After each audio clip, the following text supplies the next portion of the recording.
gusto ko sabihin sa'yo eh. Ano nga yun? May relasyon kami ng asawa mo. Nalaman ni Mona na may karelasyon ang kanyang asawa Hindi ko rin alam mula eh. mismo sa babae na umamin sa kanya. Bakit ba kailangan niya talagang maghanap ng iba? Siguro hindi rin niya ako gusto, hindi niya ako mahal, yung ganun pakaramdam ko. Pinalayas ni Mona ang kanyang asawa Kapal ng mukha mo! Umalis ka na! Umalis ka na! para makatakas sa sakit.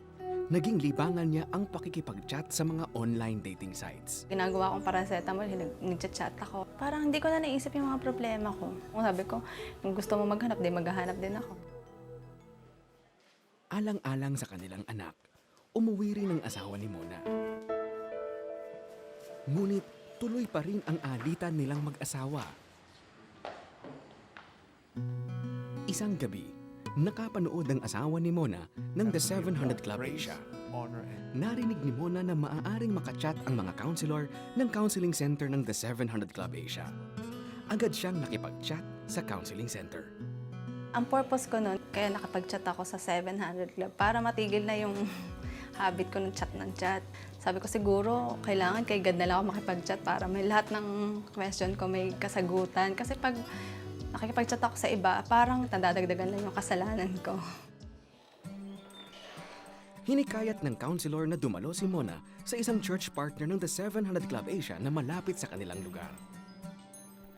Naging daan iyon upang magkaayos at magkapatawaran ang mag-asawa. Kapwa kinalimutan ang nagawang pagkakamali sa isa't isa.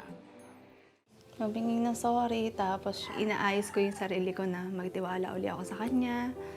Tulungan ko rin siya sa mga pagsubok na pagdadaanan namin. Tapos kung sakaling yan din yung mga trials na naman, sabi ko, nagdadasal na lang ako.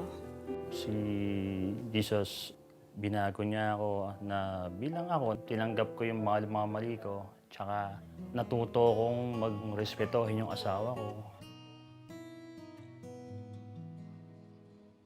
Ang pagmamahal ng Panginoon ang muling nagbuklod sa mag-asawa. Naunawaan ng bawat isa ang kahalagahan ng sinumpaang kasal.